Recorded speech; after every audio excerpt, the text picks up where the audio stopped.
Okay,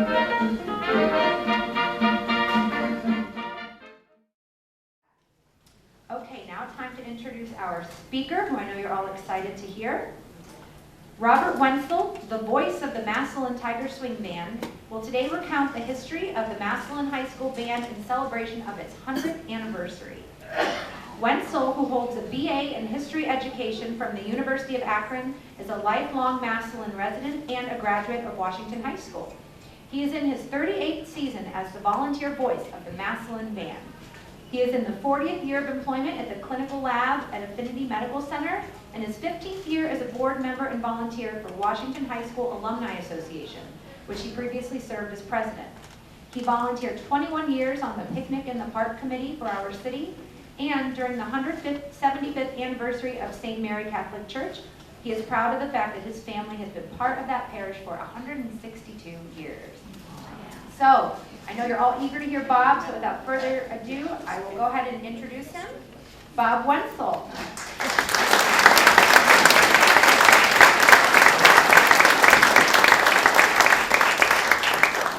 I hope this carries. Is this carrying? Everybody can hear?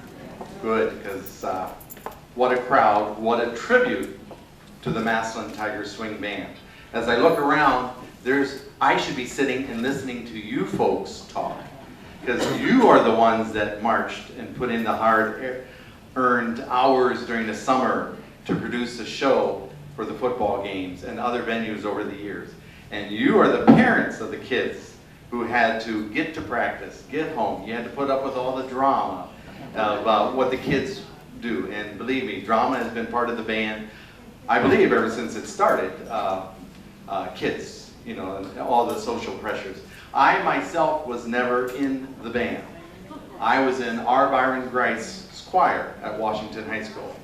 And I hope that that's what gave me the enunciation and projection, or whatever, to pull off being the band announcer. But as a history major, I was able to stand back and look at everything from the outside perspective and to make some assumptions and some conclusions and whatnot on the history of the band over the years. And not only that, I knew George Bird, I knew Dyke Ford, Jim Billingsley, and all the rest of them. And listening to them, I'll never forget, as about a 12-year-old, a knock on the front door, and I answered it, and there was George Bird. I was like, I know you. He came to visit with my mom, and she dug out her scrapbook, and the two of them spent hours at the dining room table looking over this scrapbook. And there I was, and I think that's where I got the bug. I listened to the two of them talk and picked up a few stories. So, I want to first acknowledge Milt and Evelyn Dingler. They are part of the sponsorship for today. They have both passed. But they were members, I think they graduated in 42-ish. And I think they were members of the original Tiger Swing Band. They met in the band. They married. She was Evie Bonk. And they married, and they were just a great Massillon couple, produced Massillon kids. I think they even had a quarterback or two along the way. So I'm grateful for Milton and Evelyn Dingler and their donation to make this presentation today possible. So, once upon a time, we were at a band show in the local community a couple miles away, and they announced that they were the first marching band started in 1917. Well, I looked at Chris Smith, and Chris looked at me, and we both were on the assumption that we started in 1917. So we even told the director, I think there might be a tie here. And so I came back, I started going through the yearbooks. And then I came across the 1915 yearbook. And I said to Chris, guess what? We had a band for the football season of 1914. Now there's no proof that this band marched. But it does say that they were a favorite for the rooters of the Massillon Tiger football team. So they were definitely in the stands making noise. And this is a picture from that yearbook. And what possessed these 15 boys to come and play at a football game? Maybe it was the Ohio State? I don't know. Maybe Newt Rockney, he came from Notre Dame. Notre Dame is credited with having the first college band. So something inspired these 15 boys to take their instruments and go to a football game. Now, the thing that I think is really interesting is there's no director. They don't acknowledge a director, a student leader, but no director. So a tribute to Massillon kids, even back then.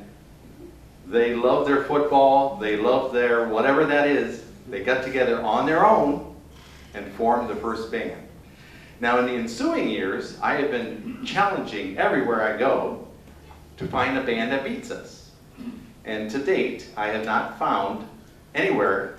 Every time somebody brings something up, I go and check it out. Now prior to 1915 here in town, we had the Massillon Band. You've all seen that postcard with Chief Ertl from the fire department leading it, 1906. There was the newspaper band for the Massillon Independent. Every community had community bands and firehouse bands and police bands, but to have a band at your high school is rare at that point. So as far as I know, and until proved otherwise, we are the original football band in the state of Ohio. Now, when you scratch a history guy's curiosity, you gotta be ready to put up with the consequences. Because I also ran to this other community and dug out their yearbooks. And in the process, this one that claimed 1917, I found that their band director, actually I found his obituary, and their band director served in World War I, which was 1917, 1918. I said, so how did he do that?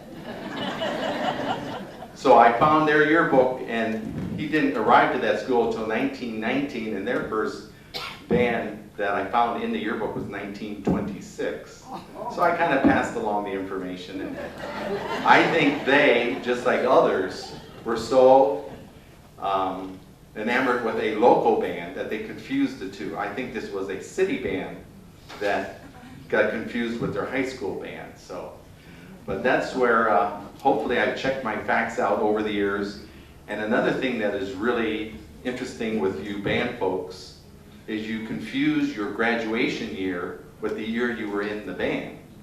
When I was putting my history book together from about 6, 7 years ago, I don't know how many people told me, oh, when we were in the band back in 1958, we did this. Well, that's the year they graduated. The band would have been 57. So there's a couple of times after I put my book to print and I'm scratching my head, these are actual interviews, how did I get that wrong? And I'm like, oh, I didn't get it wrong. My interviewee got it wrong. So that's one thing a lot of people confuse is the year you graduated, your band is actually the previous year. So, 1915, 1916, the band in the 1916 yearbook, and this is really, really small, but I have 100 of these up here for you to take. This is an actual print from the 1916 yearbook of the 1915 band marching somewhere into a football game. It's daylight, but I think back then they were all daylight, and I'd love to know where that building is. Perhaps the state hospital ground? Yes. That's what it looks like to me from the 1915 yearbook. And like I said, there's 100 of these prints up here.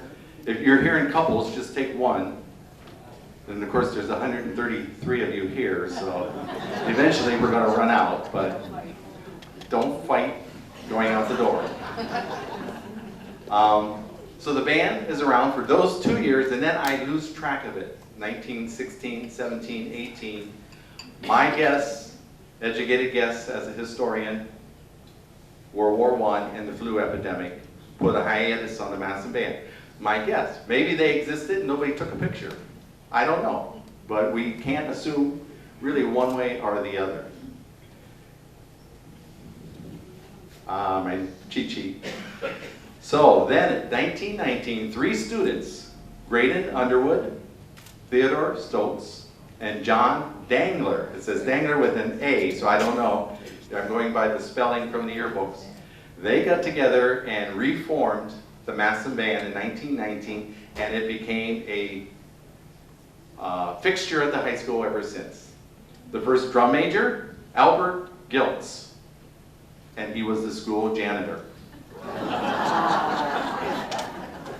The first director, E.C. Powell, and I don't know what role he played, but he was only the director for 1 year. The next year, Mr. Tannenhill, the math teacher, takes over for a couple, and then eventually the principal of Washington High School, C.M. Layton. He's an Ohio State grad, and I think that's our first real connection to the Buckeyes. He takes over in 1924, C.M. Layton. He's the same man that wrote the alma mater, and he directs the Massillon Band. They get uniforms. They start traveling to away football games, and you know how they got there? The Buckeye cereal truck. The band kids crawled in the back of the truck and went to the Worcester football game and one other football game, I think the Alliance game. But they crawled into the back of the cereal supply truck. Now imagine us doing that today, just pulling up a big old semi, okay kids, pile in. But they probably had a great time. Also during this time, the Massillon Band and now the Canton Band, and boy, yes, I went to the Stark County and I went through every McKinley yearbook, and until 1920, they did not have a band. So McKinley does not have a band until after 1920. When it formed, I don't know, I don't care. But we definitely, we beat them out. But in the early 20s now, the Massillon Band and the McKinley Band come together for the national anthem prior to their football game. But apparently when McKinley did put a band together, it must have been a little bit bigger. Because I saw in an article in the Independent where the folks in town, yes, only in Massillon, they put, what do you call it, ringers? They actually paid people to be in our band to make it look bigger. So, the early 1920s, the rivalry was on. So, and our band, bigger than McKinley, with a couple paid extras in there. And they rolled the trolley car from here to the Canton game and back. So, but Mr. Layton and Mr. Tannehill went back and forth with the directorship. I don't know if they said, well, I did it last year, you do it this year. I don't know, but they go back and forth until 1926 when Mr. Clem Morrison, 1926, Clem Morrison arrives in town. He is the first full-time director of the Massillon Band and the Massillon City School entire music. He sets it all up in the junior highs and the high school, and he does such a great job. He goes over and starts the music program in Canal Fulton, at Canal Fulton High School. So he's the band director for 2 schools in the early 20s. But Mr. Morrison, he was a fan of John Philip Sousa, and legend has it, Mr. Sousa came here and helped him with a thing or two. I can't find that in print anywhere, but I was told that. So, and legends are as legends go. You repeat them long enough, it becomes history. And that's an important part of anything. You know, you repeat something long enough, it becomes fact, whether it's true or not. So Mr. Sousa apparently, and we did have our band in the Sousa style. Some of the early songs we played was When the Massillon Boys All Fall in Line, which is Fall in Line, that the younger Dyke Ford band members remember. Billingsley era people will remember it as Fall in Line, which ironically is now the McKinley fight song.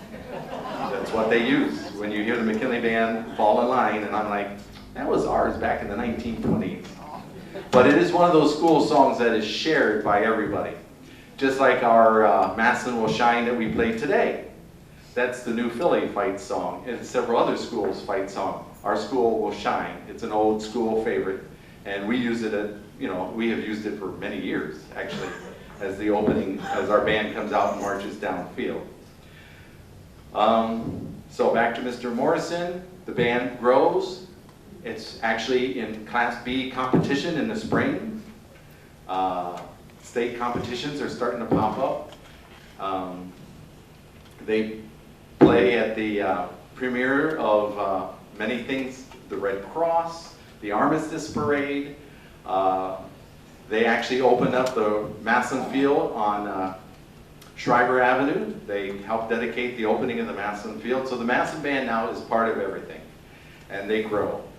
And in the early 30s, we have a drum major that makes history. Myron McKelvey. He is a drum major for Massillon for 2 years.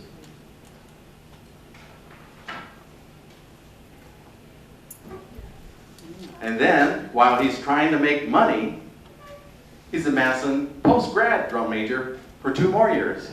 So as far as I know, he's the only Massillon drum major for 4 years.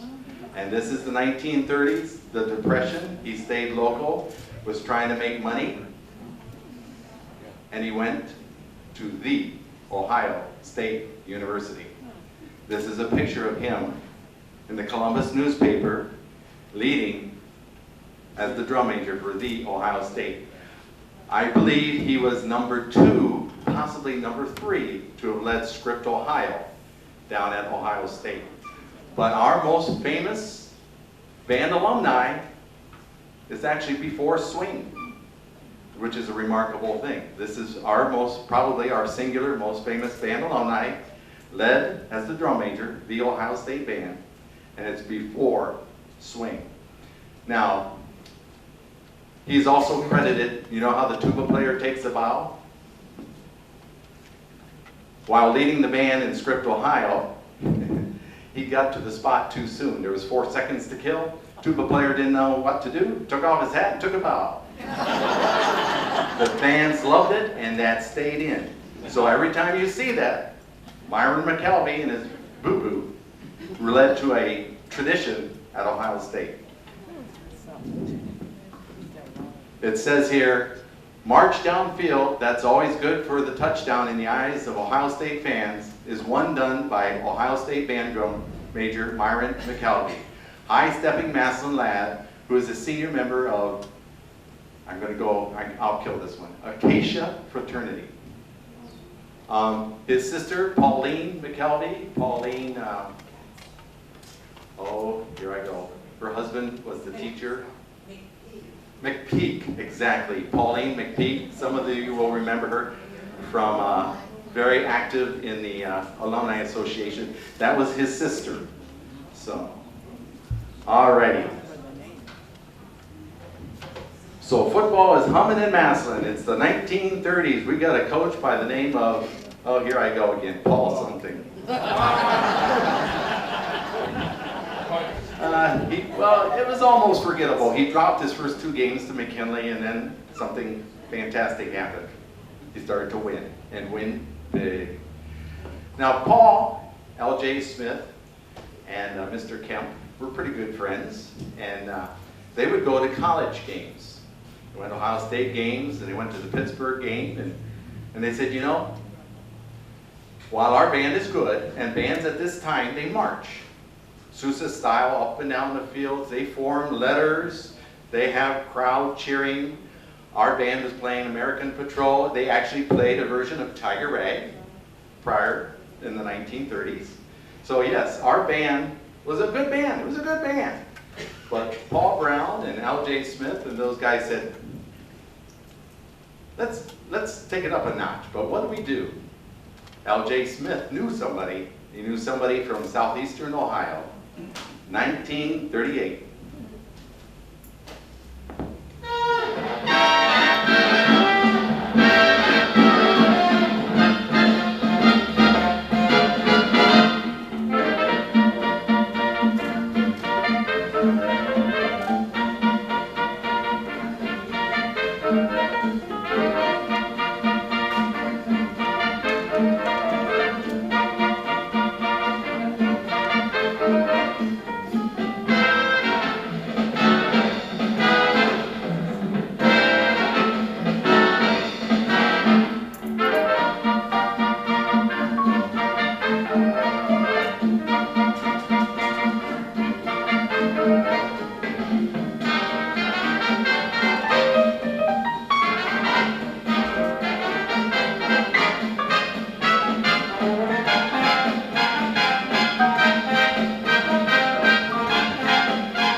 That is Bob Crosby's and the Bobcats' Tiger Rag, but that is the version.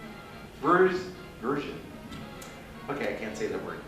Anyways, that is the music that George Red Bird inspired his Tiger Rag that we use. Mr. Kemp and Mr. Smith go to southeastern Ohio, and they bring back George Red Bird. This man is the man that started it all. And it's his work experience. He starts out at the Ohio State University in 1921, but he becomes ill. Now, I don't know what the illness was, but he had to drop out of school. Once he recovered, he's a talented trumpet player, and he works for the Dodge Band out of Detroit. He works vaudeville. He works burlesque. They have very rich bands, and clean it up. This is like, think of the movie, Gypsy Rose Lee burlesque. This is very fancy, high caliber burlesque. This is not what you thinking. Anyways, they had bands, and he worked wherever he could, vaudeville, and he did dinner clubs and dance clubs. This is prohibition. There's no bars. So he played in bands at dance clubs. He played at bands until he got the money and he got back to school. University of Cincinnati Conservatory, gets his teaching degree. So now he has his education degree combined with his work experience, puts the two of them together, and comes to Massillon, Ohio in 1938. And with his innovations, he takes halftime, which up to now has just been rah-rah, and he creates the measured step, which is per the yard line. If you have a yard line, it's 5 yards. He has the band either taking 8 steps, measured steps, or 6 steps. But they all do the same thing at the same time, and they hit that yard line. This has never been done before. This is where it starts. He adds music-cued movements. In other words, at a certain time in the music, and you band people know that, sometimes you remember it by how many steps, how many beats, or sometimes you know at a certain point in the music, oh, I'm supposed to dance right now. But dance movements, turn movements, pivots, whatever, at a certain point in the music, and he adds that to his measured steps. He puts a light on top of the roof at Tiger Stadium, a spotlight, so that he can have individual people come out and play and sing solos. The majorettes dress up. This is where vaudeville come in. And via the University of Pittsburgh, where they saw a student running around in a Panther outfit, they thought that was kind of cute. How do we one-up that? They get a hold of Hollywood, and they get a real tiger skin. That's what I call one-upping. Student antics with the tiger skin, all that comes from his vaudeville experience, some of the burlesque moves with the majorettes. If you've ever seen how some of those gals dress back in the, they had a lot of boa and feathers going on. And combined this all and created the modern show band. The use of the halftime as a theater presentation starts in Massillon, Ohio, 1938. And the rest is very legendary, and I'm sure you're familiar with a lot of it.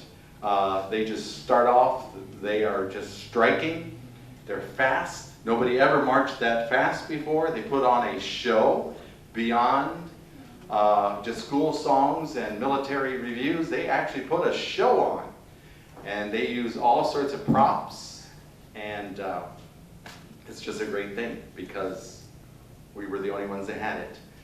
You combine the brand new Tiger Stadium that we're celebrating 75 years, you combine it with the cheerleaders at the time, the band, the winning football team, that all together is the greatest show in high school football.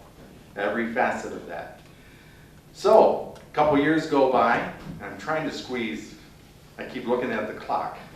I'm trying to squeeze, so I want to make some huge points here towards, because there's so much more I can go on, but 1941, Tink Ulrich and Luther Emery get together because two of Massillon's best, Harry Stuhldraer, coach of the University of Wisconsin, and Paul Brown, then the coach of the Ohio State University, are having a game.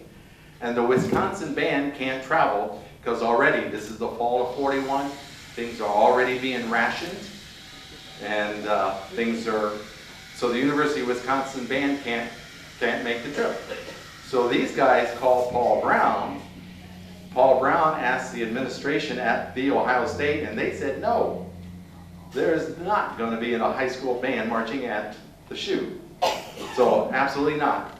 So Paul Brown called back and said, drop it, let it go. They didn't listen to him.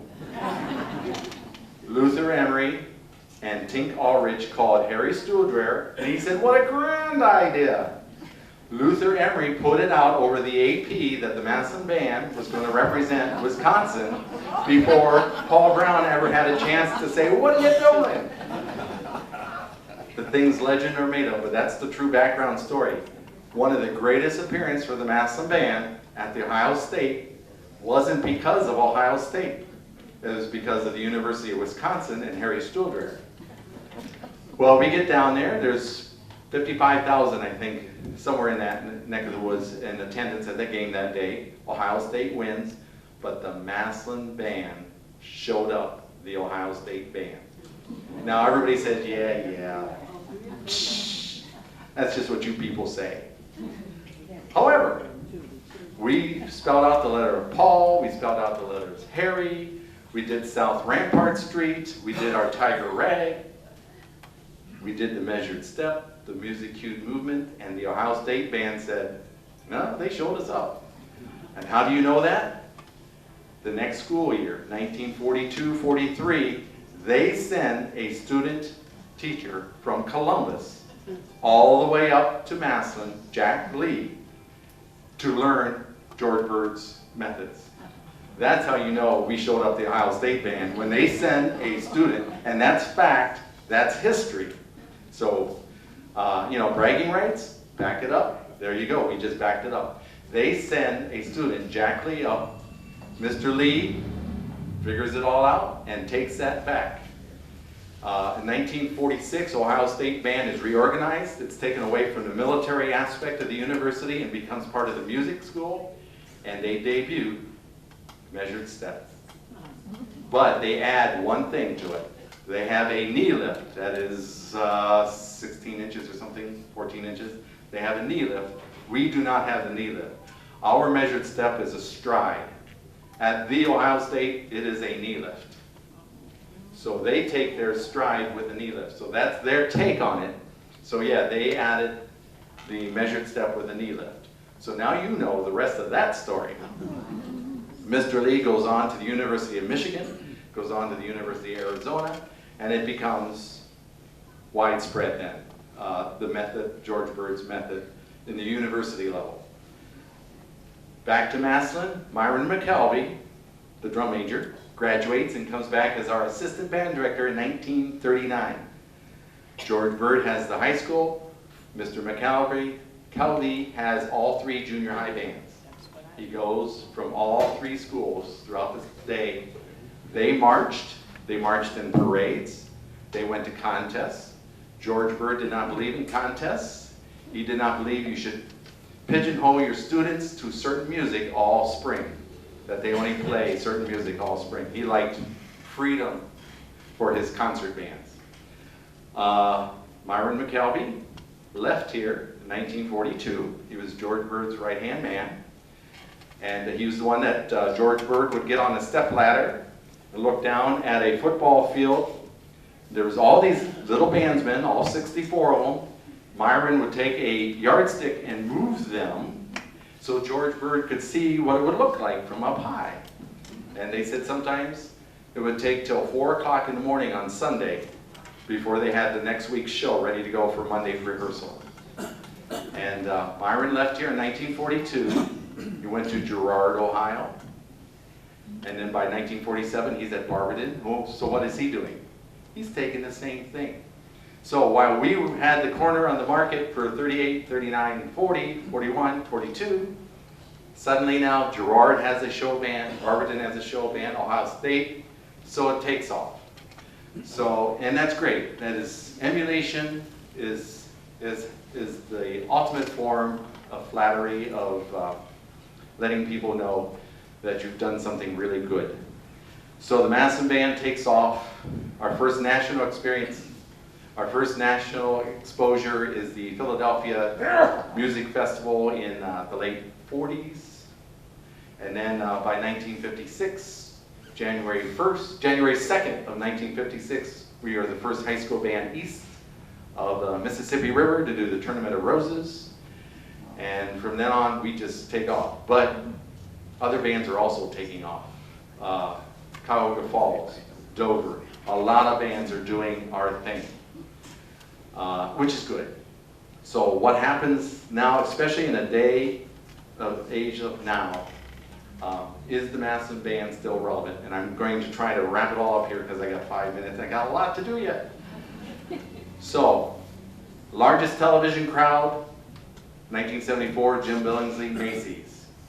Largest personal crowd, 1984, St. Patrick's Day, New York City. And I was there on the steps of the St. Patrick's Cathedral. I got permission to stand there and take pictures. And honest to Pete, every band, you know, all these Irish people, police squads, fire squads, and these high school bands, and honest to Pete, they all play Danny Boy. Very slow, very dramatic. And then comes the Tiger Swing Band in the direction of Rick Tissot, and we break out with McNamara's band. It's the biggest cheer I have ever heard. That's what them people wanted. They wanted McNamara's band, you know, and that's a great song. And I can still see them, McNamara's band, marching in front of St. Patrick's Cathedral. We've had many great shows, many great performances.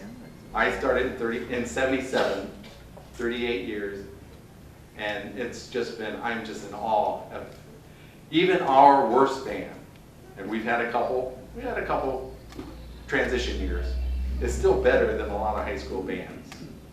And let's see, back to my notes. Okay, the impact of halftime as theater. You want proof? You can brag for all you want throughout the state of Ohio that, yay, halftime as theater started here. Okay, how important is that? I say it's more important than Paul Brown. Now, before you throw me out the window here, Super Bowl. Last year's Super Bowl, record set. What, something like 110 million or whatever people watched the game. What beat the game? Halftime with Bruno Mars. Suddenly there's a 5 million bump. People turn it on just for the halftime. Halftime of a football game as a show. And where does it begin? Right here.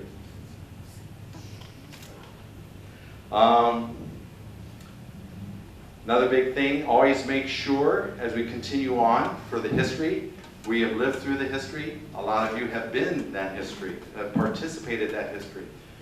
When you're voting for the Board of Education members, make sure they always keep the arts in their important part of their agenda. Public schools, especially inner city public schools, that's what they teach superintendents to cut when you need a budget cut. Who are your kids that carry your state grades? It's the kids that are in band, choir, drama. Those are the kids who carry your scores for your grades. Keep the arts. Ultimately, I would like to, as a great showing that we had here today, I know there's support. We need a history marker from the Ohio Historical Society placed in front of Paul Brown Stadium. It's starting right here with you folks today. We'll get this going. To commemorate the Massillon Tiger Swing Band and George Bird and the birth of the modern show band. We're going to start that today. It came to me, I don't know where I was, and I said, we need to do that. So we're going to start that. I think it's important as our legacy to leave it on for the next generations. And you see these little historical markers. They don't cost $5,000, that's all. So we start a little campaign, hit up a couple local donors, and we'll get that done. Now, as we conclude today's luncheon, thank you again. I'm sorry I forgot to ask Sharon here in the front row said, make sure I stop and make sure everybody had time to swap their peanut butter sandwiches or their Oreo cookies. I'm sorry. So if you didn't get a chance to swap, sorry. I want to take a moment. Last week, we lost a very important member of the Massillon community, and I don't think it's been in the paper yet, but Lee McCulley passed away last week. Shirley McCulley was the majorette instructor for years in the band Alumni. He was a huge supporter of all things Massillon. And just this morning, and this is going to be a tough one for me, Fred Behrens. He was the voice of the Massillon band prior to me, and he sang the alma mater and the national. And just this morning, we lost Fred. So, it's my time is up. Let's conclude our show today as the Massillon Band has concluded halftime for many years. Let's sing the Washington High School alma mater. Are you ready? You can stay seated, unless you want to stand. Oh, alma mater, Massillon, we stand to sing thy praise.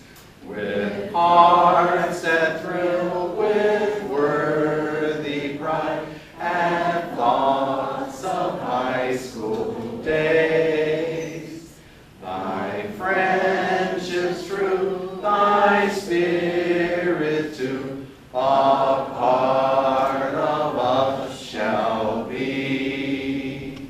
O alma mater, Massillon,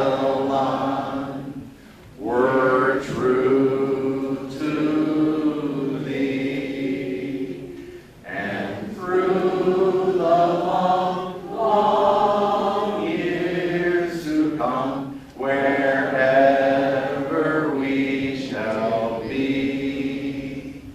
O alma mater, Massillon,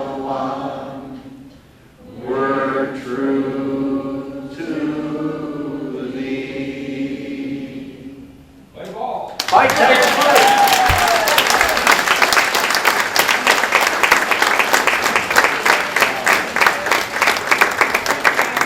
Two more quickies.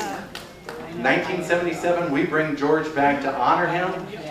The alumni band, Delbert Demmer was in that alumni band, starts playing the alma mater. He stops it. He says, what are you guys doing? This is a high school celebration song, not a funeral dirge. And I can't get the current generations to speed it up any. But yeah, George Bird wanted that to be a celebration song. Other thing, I have also, as you go out the door, there's 100 of these for the Massillon Band last year at Ohio Stadium. I have those ones from 1915, and I also have the 1944 band pictures here. Don Schreffler, who just passed away, actually gave me the original print, and I copied it. So as you leave, help yourself. There's 100 each. So like I said, if you're here in couples or you're not really a grad, you might want to just pass. Okay, thank you folks. Again, this has been a tribute to the Massillon Band, to each one of you. This today is all about you and what you've done to make this band. And is this band still relevant? Last Saturday, we had a packed house for our annual Warren Dyke Ford Band Review. Is this band still relevant? A couple weeks ago, we were at Avon Lake. Guess what gets the standing ovation and the ooh and the ah from the crowd? The carry-on lines. Nobody takes to the field and does a complete across field and back presentation anymore. These bands come on and they stand and wiggle or whatever. You know, nobody marches in the high school. Our band is still relevant. So thank you for all that, your inspiration, and making sure the directors toe the line. Okay, I think that's enough.